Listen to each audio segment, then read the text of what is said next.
it's all red flags, right? I mean, it's, somebody comes to me and says, hey, you don't know me. I've got this idea that nobody likes. Would you give me money? I mean, it's all red flags. It's, nothing but red flags. But that's the job, right? That's the job of the VC, is to say, okay, in this sea of red flags, can I find a path through? Is not even can I find it, but is there a potential path through? Because we bet on the outliers, right? We bet that somebody can overcome all those red flags, either through skill or luck, and usually luck, right? Because if they were incredibly skilled, they'd probably be the CEO of, Apple or something. Do venture capitalists provide valuable advice for entrepreneurs? What do you think? Okay, so I'm a venture capitalist. I invest in startups. That's what I do. I think my advice is really valuable. Um, I may not be entirely objective about that. So I think in my experience, venture capitalists sometimes provide good advice and sometimes don't. There's places where venture capitalists can almost always provide good advice, right? So you think about what a venture capitalist does for their job. They help people raise money, right? And that's what they know best. If you're raising money or you plan to raise money in the future, a venture capitalist can help you a lot. Their advice is very good. They know the market, they know how to do it, they know what other venture capitalists are looking for. They can help you craft a story that will help you raise money. If you're looking to hire, top level executives, they can probably help you there, right? If you're hiring a new CFO, a new CTO, a new COO, they're involved in that, right? That's what they do as part of their job. If you need help writing unit tests for your developer, like they're not going to be able to help you. If you need help finding customers, they might be able to help you, but that's not really their job, right? They're not out talking to customers every day like a good salesperson is. So I think you want them to help you do the things that they know how to do, and those are only a few things. Now, some VCs might have come out of a sales background and may know some specific things about building a sales force or how to pitch customers, and they could be useful for that. But in general, you have to find what the VC is good at before you ask them for advice, is my opinion. I Also, mean, can you describe your framework for making investment decisions, especially in early stage companies? How much do you rely on data versus intuition when evaluating potential investments? well, so I invest as early as I can, right? It's usually, two people and an idea. Um, so there's not a lot of data. It's there's data about the market they're going into. There's data about competitors, and I use that data. I focus in specific markets over. They change over time, but at any one point in time, I'm focusing in a couple of specific markets. So I know the markets pretty well. I don't have to go out and do a bunch of research because I've already done that. So when people pitch me, I can evaluate whether they have a good idea and if they know what they're doing. And typically, I'll only invest if they know a lot more about the market than I do. So, but I have a basic understanding of what they're doing and whether it will work or not, who the competitors might be. But other than that, there's not a lot of data. It's not like they have 2 years of income statements that I can look at or any of that kind of thing. They may be talking to some customers or know some customers, and I could talk to those customers, but it's pre-product. So I don't think a lot of that kind of due diligence is going to get me anything. But that's it's different, right? Depends on your stage. Did you have the sense when initially investing in Trade Desk? So yeah, so when I first met Jeff, the founder of Trade Desk, he was starting a company in a market I knew really well. My startup had been in that market, and I had invested in a couple of companies in that market already. So I knew what he was trying to do, obviously he was an amazing founder, and I think it wasn't clear to me or to anyone, I think, whether what he was doing would work. He was taking a different approach than everybody else.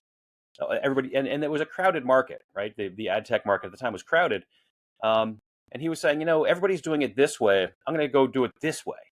He had a really hard time raising money. In fact, it was not easy to convince people to invest in his company. And for me, I didn't know if his way would work or if the other way would work. So I invested in both of them. I invested in companies in both ways, which is what you can do as a venture capitalist. You're running a portfolio, right? So, there's a blog post I wrote, God, it had to be 15 years ago, where I said, here are 5 different ways the ad tech market could turn out. And I invested in 4 of them. that 4 different ways. The fifth way, the ad exchange, was already too well developed for me to invest in, but the other 4 were still open. And I said, one of these 4 is going to be it. So let me invest in a company in each of these 4 ways. And Trade Desk was one of them, and they ended up being the winner. You mentioned about the VC sell founders on promises that do not always materialize later, like recruiting, help, or introductions. What advice would give founders on doing due diligence during the fundraising process to determine if VCs will really deliver on what they promise? Yeah, so when I meet a founder that I like and I think they have a good idea, the first thing, the real due diligence I do, the thing that really helps me decide whether to invest or not, is I pick up the phone and I call somebody who knows them, who has worked with them, who, either they've worked for or they've worked with or has invested in a company they worked for. I almost always know somebody who knows them somehow. I don't ask the founder if that's okay. I just do it, right? And I think every founder should expect that their investors are going to talk to people around them and say, who is this person? How are they? How do they work? Are they worth working with? That kind of thing. I don't, that's just how I do my work. How I do due diligence. I would expect founders to do the same thing, right? It's you're not working with a VC firm. You're working with a VC partner. You're working with a person, right? And that person is making a decision, and that person is going to work with you for the next 10 years if you're successful, pretty closely. They're going to help you decide about raising more money. They're going to help you decide about either exiting or growing or whatever you're going to do. They may sit on your board, so you need to know something about that person. And I think the only way to really find out about a person is to talk to people who've worked with them. You can go read all their tweets, and you can go read their blog posts, and you can read the news articles written about them, but none of that stuff is real, right? None of that stuff really tells you who they are. That's all public relations, right? So you want to talk to other founders who have taken their money, and I don't think you should be shy about just calling. It's like, oh, this person invested in these 5 other companies. I'm going to call the founders of those 5 companies. You don't have to ask the VC. You shouldn't ask the VC. You should just pick up the phone and call. And most people will be willing to talk to you if you say, hey, so and so is looking at my company. I'm thinking about them as an investor. I know that you've taken their money and they're an investor in your company. What do you think about them? How do you work with them? Tell me something about them. And people will usually be happy to tell you. If they're not happy to tell you, that's a problem, right? So, I mean, you're not going to call and say, hey, do you think, Joe VC is a great investor? Is he really helpful to your company? And if the person on the other end of the phone says, yeah, they're fine, they're okay, yeah, sure, it's okay. Like, that's a bad reference, right? That's somebody saying, do not take their money. If they don't say something like, what, they're super helpful, they've really, been the best VC we've ever had, people always kind of move to the positive side on these things. So I think you should call and say, who is this person? How do they work? Can are they easy to work with? Should I take their money? And see what people say. Are there any specific red flags for you when also in the investment meetings? Similar questions. What should be the red flags for the founders to accept the investors? Um, I think you can see a lot of red flags in what investors say to you. Sometimes they think that they are putting their best foot forward, but in fact they're telling you something you probably don't want. So if an investor comes in and says, "Hey, you and I, we're going to be on the phone every day. I'm going to roll up my sleeves and sit next to you and help you get this done," that's a red flag.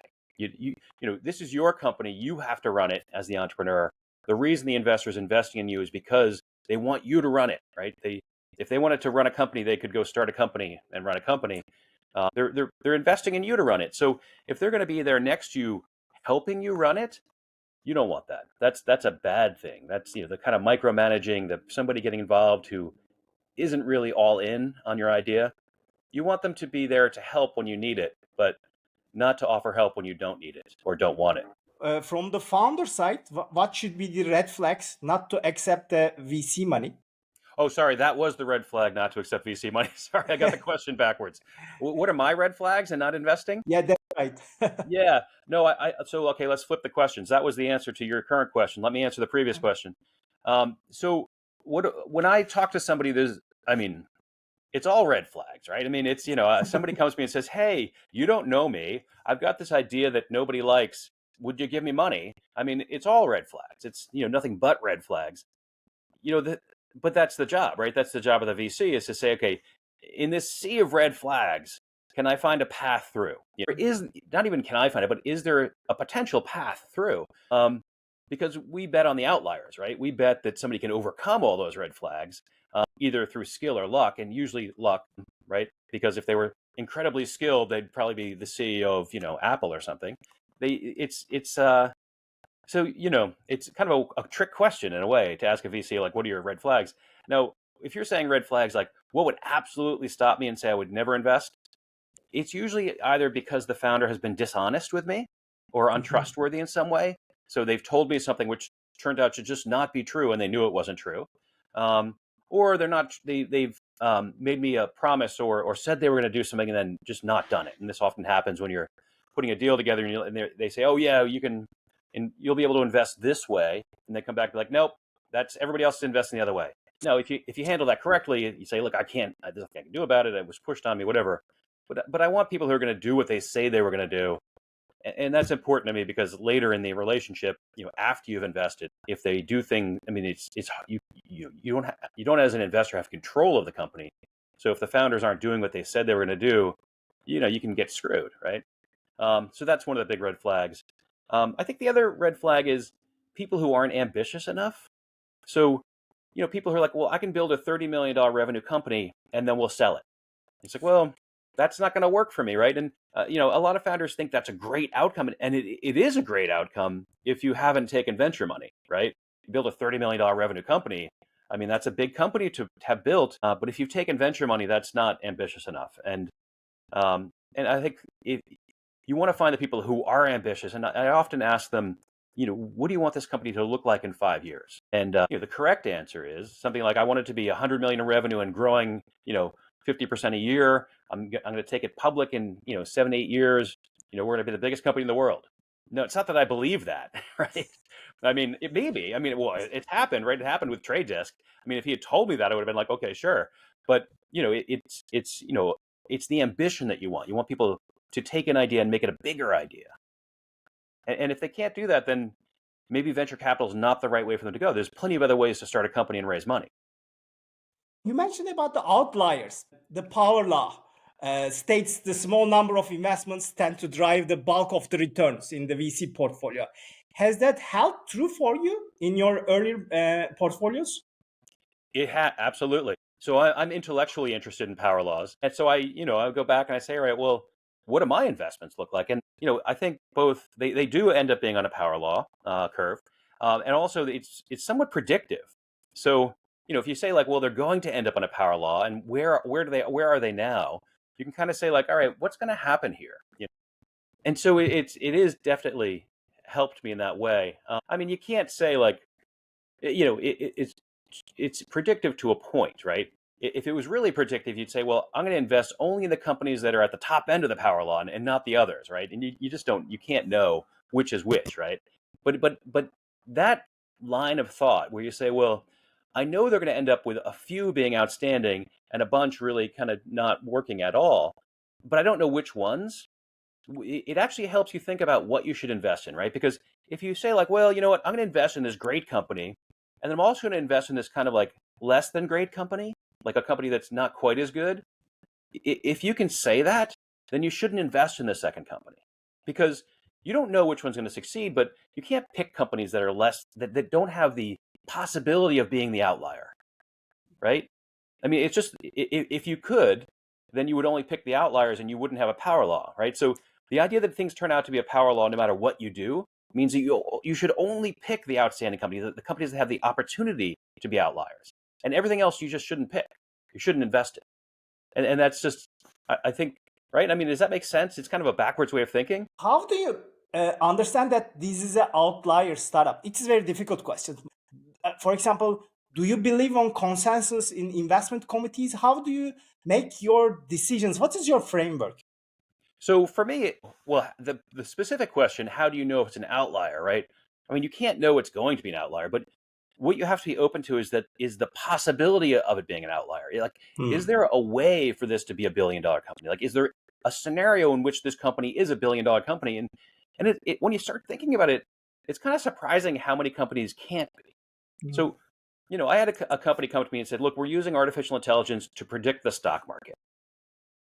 Okay. And they wanted to raise money, and they were going to, sell this software to hedge funds so they could make better returns. And you say, well, could this be $1 billion company? And the answer is clearly no, right? Because if they're successful, then everybody uses it, and then nobody makes money using it, right? So because it's a market that people trade against each other, so that nobody would then buy it, right? So the only way you could make $1 billion is if you used it yourself to trade, and if you were doing that, you wouldn't raise money from me, right? Because if you could actually beat the stock market, you would just borrow $100 from your parents or your grandparents and go out and start trading the stock market and turn that $100 into $1 million, and then turn the $1 million into $100 million.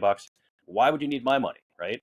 So there are some ideas where it can't possibly be big enough. And another company I saw, one of the ones where the founder said, "Look, there's $50 million of revenue in this market, and we think we can take all of it, or at least 90% of it." Say, okay, that would be great. You would have 95% of this market, and I believed it, but it's still not an outlier, right? It's still, a medium-sized company. So I think you have to think about that. Yeah, sorry. Keep talking. I'll keep talking, but that's the idea. You get your own decisions while investing. What do you think about the investment committees, which have several partners or lots of partners? Do you believe in consensus? I doubt that partner committees really achieve consensus. I think they horse trade. I think what you have to do is not get everybody to believe you. And I think if you could get everybody to believe you, then maybe it's the wrong company. Like if everybody agrees that this is this is going to be $1 billion company, well, it probably won't be, right? Because the ones that become really big are the ones that are unusual. They're different in some way. If too many people believe it, then it's too easy an idea. But I think the having to go and defend your idea in front of other people and get them to buy into your story, at least the extent that they can't say you're wrong. I mean, people, there's a difference between people saying, well, you're right, and people saying, well, you may not be wrong. So I don't know. I don't think any of my best investments, and I don't have an investment committee, but I have an informal group of people who are other investors and entrepreneurs who I will sit down and be like, here's what I'm looking at. Here's what I'm thinking about. I'm going to invest in this company. What do you think? And really, pretty much all of them say that they don't like it always. And that's okay, right? But it's not, it doesn't bother me that they wouldn't invest or they don't think it's a good idea. I have to listen to their reasoning, right? Why don't they think it's going to be a good idea? Or why don't they think it will succeed? I mean, if all of them said this is the best idea I've ever heard, I'd say, right, there's something wrong. But if they tell me like, well, I don't like it because X, Y, Z, I can go back and say, all right, well, is that true, right? It helps me. They help me think through these ideas. So I think having to present your idea before other people and say, this is something I believe in. Here's why I believe it. They're going to ask you good questions, and then you're going to have to think about whether you've thought about those other, contingencies or issues or whatever they are. You have a diverse background from starting a career in engineer at IBM, I think, and also how did you become a venture capital and now also writing? So writing. I always wanted to be a writer. I really, the world is made out of words. I think if you want to make a difference in the world, you have to be able to write, and I think that's just a belief I've always had. But I don't think I'm a good enough writer to make a living as a writer. But I was an engineer. Yeah, I was an electrical engineer. I worked for IBM. I helped design a very, very small part of one of their last mainframe designs. So the ES9000, which I think might have been their last mainframe design because I think they just took that design and just shrank it over and over. But I liked to build things. The problem was I really wasn't a world-class engineer. So at some point I'm like, okay, I can't be the best at this, right? I can't be the best in the world of this. I can't even be the best in this building at this, the building where I worked. So I decided to go look at other things and see what else there was in the world. And I ended up, as people who don't know what they want to do often end up, in consulting. I did some management consulting, did some bankruptcy consulting, and then the internet came along, and I said, "Hey, this is a big idea. This is like what I've been waiting for. And I joined one of the early internet companies back in 1995. Worked there for a few years, and then I was hired by a big company in New York that wanted to buy internet companies into their, as just they want to acquire internet companies, and they hired me to look at internet companies.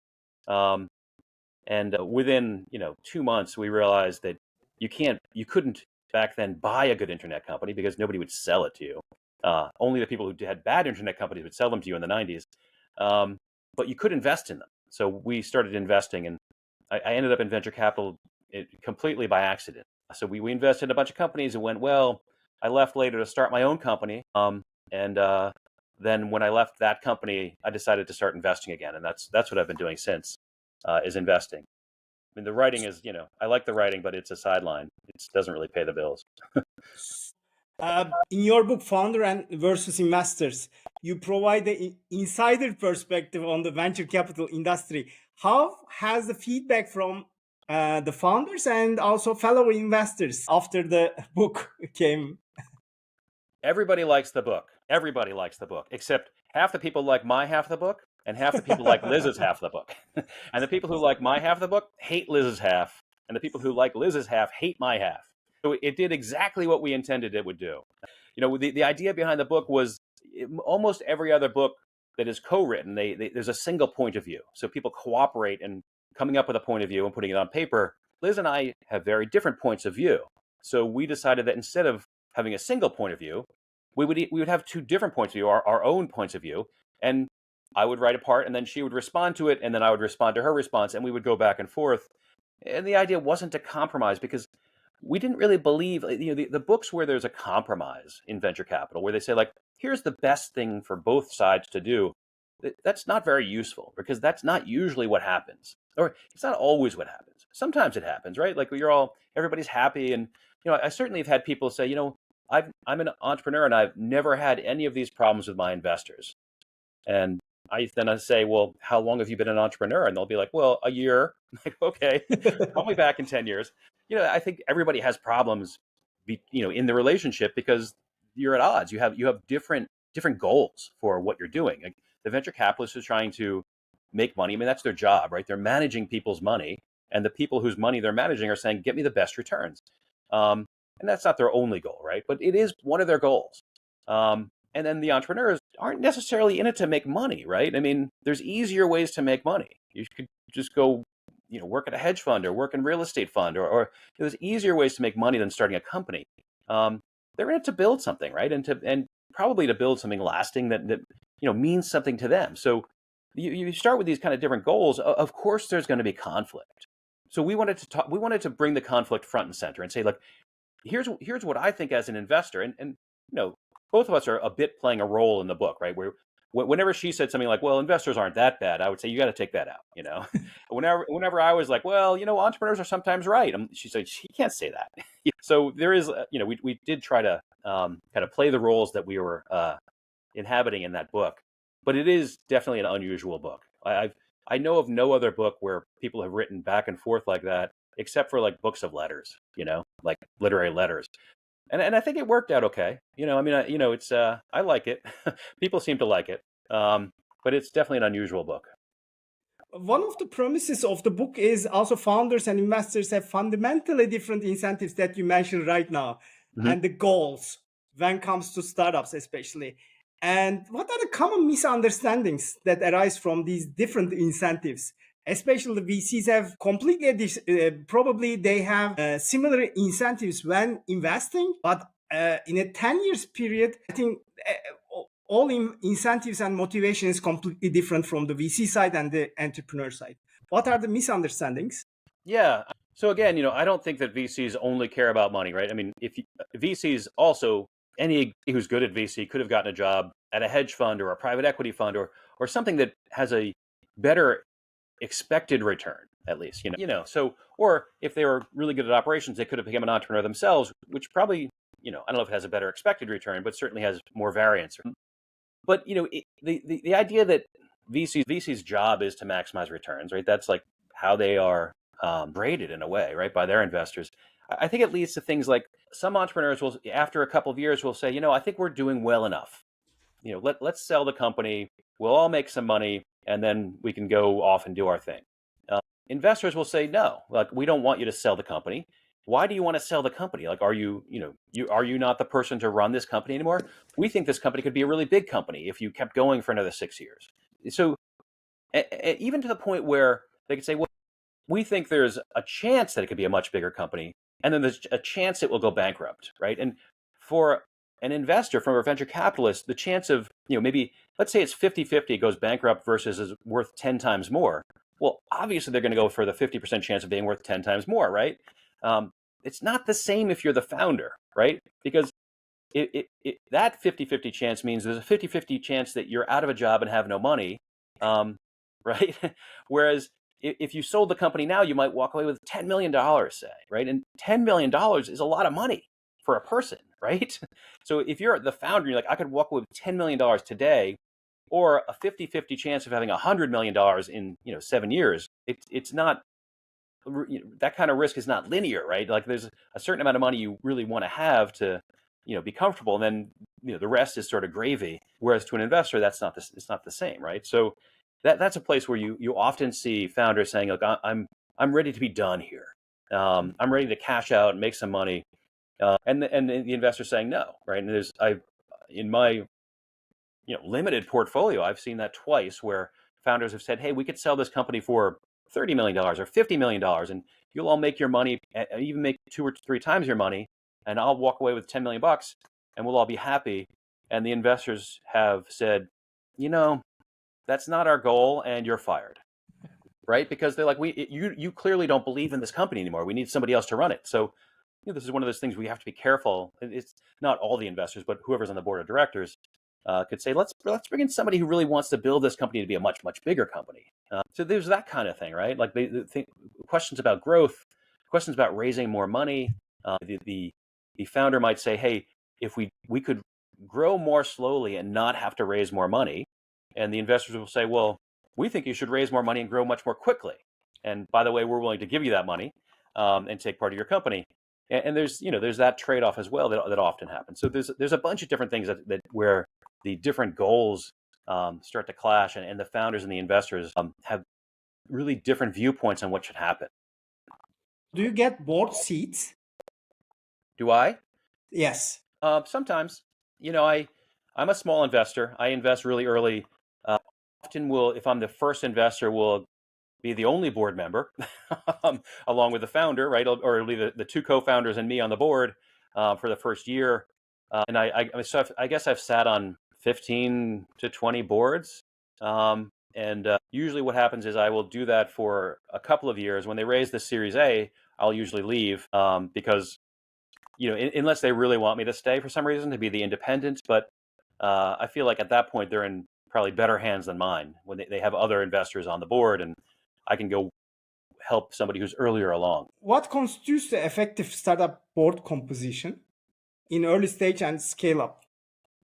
So I think early stage, you want a small board. I think you should always have an investor on the board, and that's not entirely self-serving. I think because they do add a certain perspective that you may not have, right? Which, or not that you may not have, but that you may not think about often enough. So it's always nice to have somebody who has a longer term view, saying, hey, you got a lot done this month, but you really didn't move forward the company towards that long term view, right? You didn't do what you hoped you would do. You got a bunch of code written, you talked to a bunch of customers, but nothing happened, right? And being able to go in and say, like, look, I know it seems like a lot happened for you because you're in here day after day, in the weeds, getting the work done. But when you look at it from 30,000 feet, not much has happened. So let's talk about what you need, what your goals are, and how to get them done versus just working. And that's true, I think, of anybody who does any job, right? You get stuck in your job and you're head down working on stuff, and then at the end of the month, you're like, all right, what did I get done? So it's good to have somebody who has that longer term perspective. It's good to have somebody, frankly, who has relatively simple goals, right? So if I'm an investor and I have a relatively simple goal, which is I want this company to be big enough to go public someday.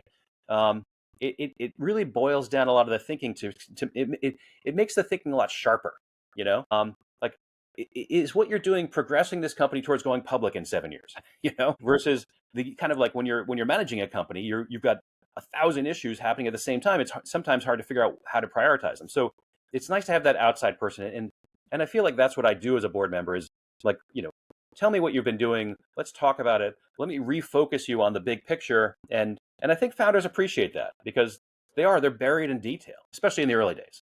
I don't think you should have more than 2 investors on the board in the early days because they tend to disagree with each other. And then you get weird advice. A later stage board, you're going to have a bunch of investors, right? If you've raised 3 rounds of capital, you might have 3 different VCs on your board. And obviously, you don't want the VCs to, if you can, you don't want them to be a majority of the board, but at some point they will be. So it'll be like, you'll have you and maybe your co-founder, and maybe you'll have an outside director who's not an investor to balance it out. But boards get really unwieldy once they get big.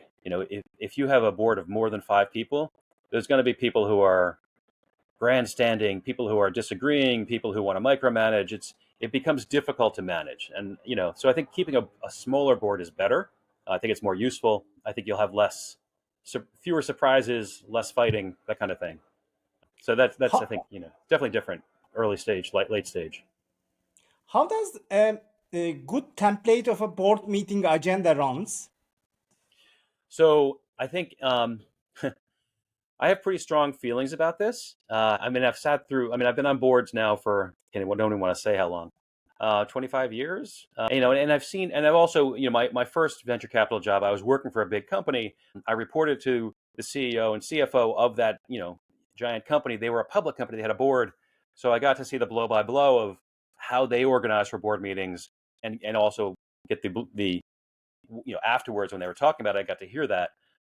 And I think there's a big difference between how they ran a board, which is, here are the issues and here are our solutions, versus how I've seen a lot of founders run a board, which is, here are our issues, give me solutions. And I think you really, as a founder, you don't want to ask your board to tell you how to run the company. And some investors are like, well, it's fine. If they want to ask me how to run the company, I can give them, I have a lot of experience. I have a lot of advice to give. I've maybe run a company myself. And if not that, at least I've been on the boards of many companies and seen how they run. So if they want to ask my advice on how to run a company, why wouldn't that be okay? And I think that answer from the VCs lacks introspection, right? I've invested in a founder. I have given a person money to start a company. The reason I did that was because I want them to run the company. Like, I am, in some sense, hiring them to run this company. It's their job. If they can't do their job, you have to wonder if they're the right person for that job. All right? I mean, in any job, if you're working for a big company and your boss brings you in, you're like, let's do our weekly sit down, and here's a bunch of here are the 3 things you were supposed to get done this week. How'd you do? And the person's like, I didn't get any of them done, and I'd like to ask you how I can get them done. Your boss is going to be like, wait a minute, why did I hire you, right? You would never do that. And I think as an entrepreneur, you should never do that with your board. You walk in, you say, we have this issue. Here's 3 ways we thought about to solve it. Here's our 3 options. We think option number 1 is the best, and here's why. And then they can tell you what they think of your idea. They can kind of critique your idea. They can improve it. But at least you're going in there showing leadership and saying, I know how to solve problems. I'm doing my job. I'm solving these problems. Would love to have you tweak my idea and help make it better. Or tell me if there's something I don't know and I'm doing this wrong. But I'm not asking you to come up with ideas. So I think I think this is actually really important, and people don't agree with it. But I've just seen bad outcomes over and over again when people don't do this. And the best founders that I've worked with do this, right? They walk in, they're like, here's the problem, here's the solution, let's talk about it. And the thing, of course, is that I think most people, including most venture capitalists, don't realize is when founders do that, they don't notice it, right? They're not like, wow, this guy's a great founder, or this woman's a great founder. They don't notice it. They're just like, okay, that person's just doing their job, right? So there's no reward for doing your job. There's only like punishment for not doing your job. It's, they remember people who've done things badly. They just don't remember people who've done things perfectly because it just seems normal. But I think that's, I don't know. If you think about it, it's clearly true, right? If you look back to 25 years, what was the worst experience that you have experienced in the board meetings? Jeez. The worst experience. Actually, I don't think I can tell you the worst experience. You know, I think I. Well, here's a funny story. Okay, I was in a board, and there was a new board member, and the new board member had just joined one of the venture firms that had invested in the company, and he had just sold his startup. So he had started a company, and that wasn't a startup. He started a company. He grew it for like 7 years. He sold it, made a bunch of money, and then he went to join this venture firm, with the venture firm that had backed him, and they wanted to put him on boards because he clearly had been an operator. He understood how companies run, and this was little bit later stage company that I'm usually on the board of. So he came to the board meeting, and the founder, well, this was not just once, but like 3 times in a row, 3 board meetings in a row, the founder would say, here's what we're doing. We're doing this, we're doing that. Here's a problem we had. Here's how we're solving it. Doing his job, the founder, and the board member, the new board member, would come in and say, look, that's not how you should do that. You should do it this way, this way, this way, this way. Here, let me give me the list of your customers. Let me go through them with a pen and tell you which ones are important and which ones you shouldn't pay attention to. And in the end, really micromanaging the founder. And it's because he was running a company. He was used to managing people, right? This was, what he did to build his company. But the founder was getting really frustrated because the founder said, I'm sure, was saying to himself, you're here once a month for 3 hours. I'm here, 168 hours a week, every week. I'm doing this as my job. It's all the time. And I'm thinking these things through. You're offering me suggestions I thought of and discarded. So this happened for a little while. And I had been talking to the founder outside of the board meetings. And in this third board meeting, I finally just said, look, this is ridiculous. If you want to run a company, to the board member, then you should go run a company. Like, don't run this. You're not here to run this company. And we kind of got into a bit of a verbal fight. But, in the end, like afterwards, he not that same day, but the next day he came and said, hey, thank you. I'm sorry. I was thinking about this wrong, but you're right. I need to be their partner, not the boss. And that person actually ended up being the best board member of all the board members, and myself included, because he did become their partner. He helped the founder, like outside of the board meetings, get things done. He'd say like, hey, I'm here to help. How can I help? And the founder would say like, all right, we're thinking about this problem. I need a solution before the board meeting. What do you think? Which way do you think I should go with this? And he'd say, okay, here's what I would do. And they became like really close. I think that partner really helped guide that company towards its eventual acquisition. So, in the end, it was a good thing, right? But that kind of micromanaging in the board meeting was it's difficult, right? It's bad for the company. It was driving me nuts personally. But and I think once that partner figured out his job, he was great. You So have different opinions about competition. The role of uncertainty yeah. play success of what does the uncertainty play in the success of startups? So there's a distinction, and so uncertainty. There's no great word for what I mean by uncertainty in English, at least. I'm talking about what's called Knightian uncertainty or ambiguity, or people call it different things. But what it means is there's risk, right? Risk is like, you have a distribution, like, well, there's a 50-50 chance this will happen. That's risk. But uncertainty is when you can't even know the probabilities, right? You can't say what the probability is, right? What's the probability that there are, I can't even think of a good example, but what's the probability that, like, when Steve Jobs started Apple with Steve Wozniak, what was the probability that the personal computer would be a huge success? We don't know. Yeah, there's no way of knowing, right? Anybody, or how many people would buy them, right? There was no way of knowing, right? Because there wasn't enough information. Nobody had done it before. So you could guess, you could make up statistics, but in reality, you just don't know. And I think this theory, the Frank Knight's theory, and the theory that I believe, is that every startup has this uncertainty. There are things you just can't know. You can't put probabilities on them. You just have to hope that they'll happen, or work around them somehow.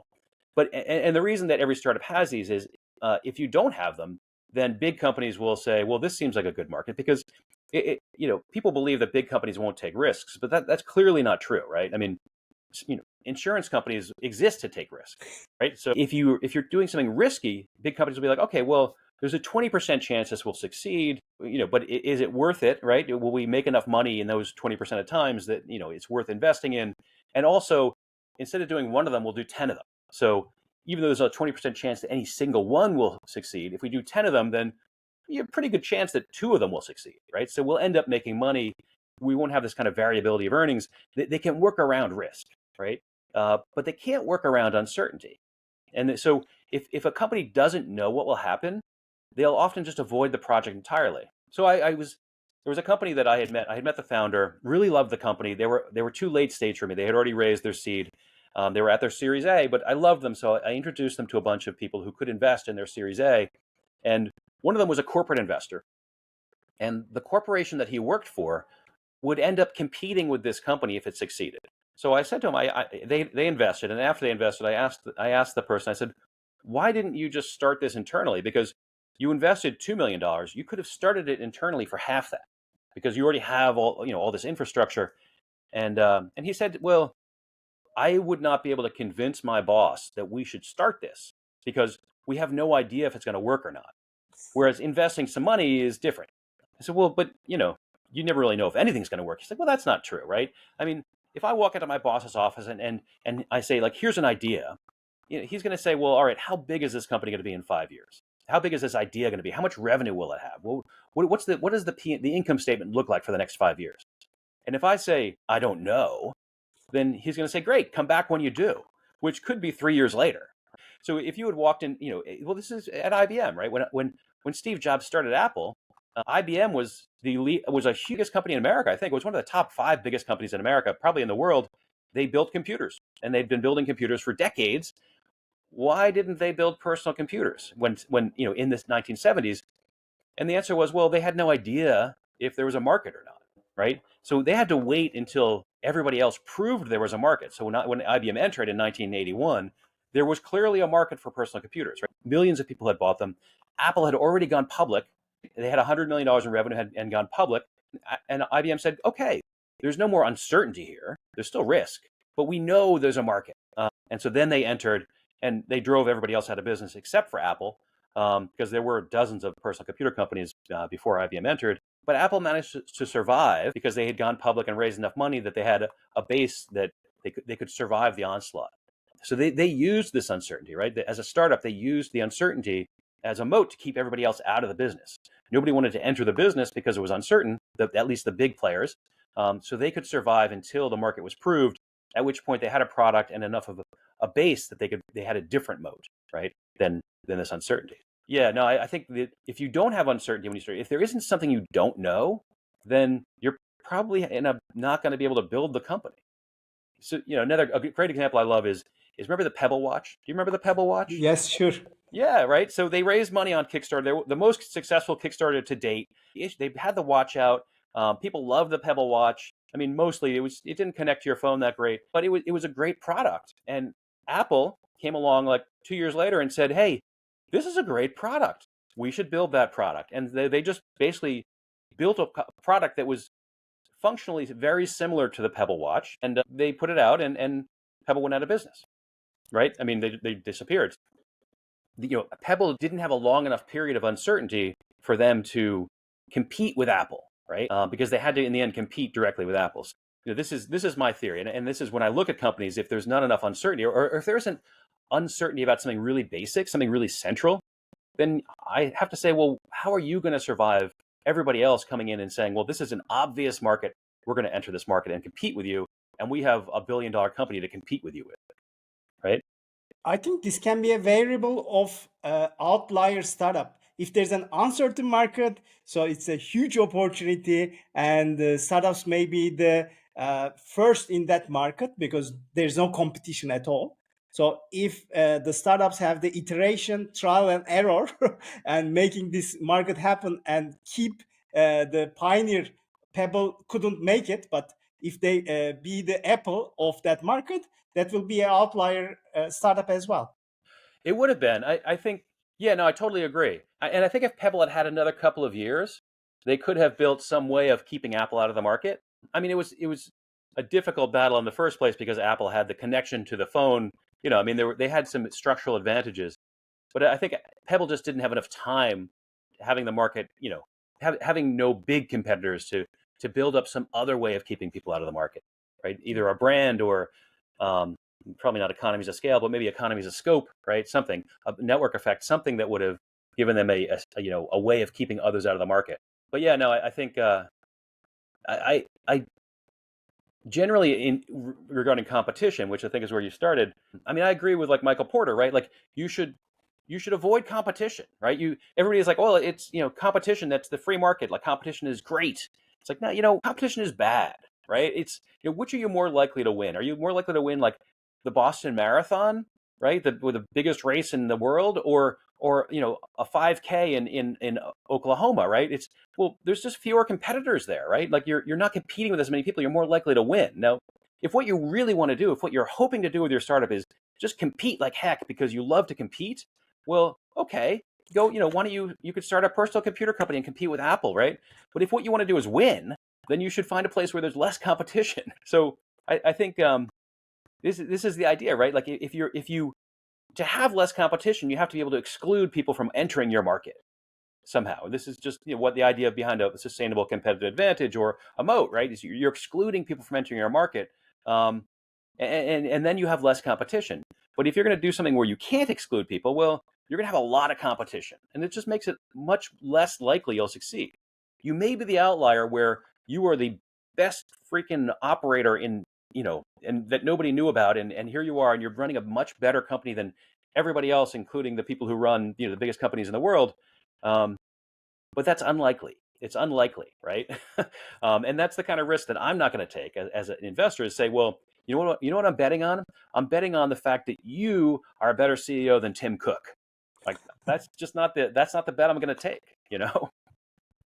While we were talking about competition, do you recommend any competition slide template? Because when we look back, lots of early stage startups presentations, competition slide is lots of checkboxes and comparison matrix. What is your opinion on that? So now, I teach this course on entrepreneurship at Columbia, and we talk about this. So there's a confusion in my mind between what I teach them and what people actually do. I think the point of these competition slides is not who are you competing with. The point is how are you competing, right? Like what does your customer care about, right? What are the things they really care about the most, and how are you different than the existing competition along those metrics? So you used to see, I'm sure you used to see as well, those kind of the 2x2 matrices where people would be in different parts of the thing, and the best your company would be in the upper right hand corner. The point of that is not the matrix or the companies that are in it. The point are, what are your axes, right? What are you saying are the things you're measuring that you're different from your competitors against? Are those things really what's important to your customer, right? And if you think about that, what is important to my customer, and how can I be different than my competitors? That's the important part about competing. And I think the check boxes are interesting, but they're almost entirely useless, right?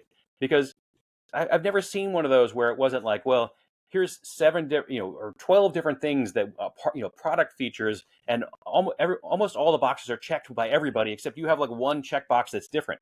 So the important thing there is, okay, you are different along one dimension, right? What one dimension of competition you're different in? Why is that dimension the one that's most important, right? Let's talk about that. And how big of a market does that get you? How do you prevent others from just checking that box also, right? So it's that what's the dimension of competition, and how are you going to be A, different, and B, either better or exclude others from it? That's, I think, the exercise. You teach a course on entrepreneurship and innovation at Columbia University. What are some key lessons you try to impart to aspiring founders in your class? Okay, so don't tell anybody I told you this. No, it's true in a way. They when they hired me to teach the class, they asked that it be rigorous, and I'm not really sure what they meant by that because I'm not a PhD. I don't, I I asked myself, what do these students need to know? And I think the answer I came up with, and it's at the engineering school, by the way, not the business school, the engineering school. So I'm teaching engineers how to start companies, and that's to me is the highest good. But what do they need to know? I think, do they need to know how to do a lifetime value? Do they need to know how to do a business model canvas? Do they need to know how lean startup works? Yeah, I think they need to know those things, and I teach those things. Are those things hard to learn? No, they're not very hard. Are they hard to get right? Well, yeah. right? I mean, I'm actually in the middle of grading papers right now, which is why I'm talking to you instead. But the papers, they have to design an MVP, and it's hard to get an MVP. Like many of the MVPs are their entire product. So, no, that's not an MVP. So it's hard to get them to get the idea straight in their head. But they're not. None of that stuff is conceptually hard, right?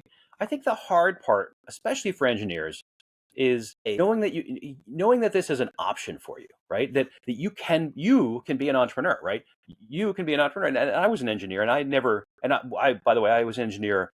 I was a total computer geek growing up, and my idols when I was growing up were like Steve Jobs and Bill Gates, right? And but when I graduated from engineering school, it never occurred to me that I could start a company also, even though I knew their entire life histories, right? And the reason it never occurred to me was because I'm not Steve Jobs, right? Like I'm not Steve Jobs at all.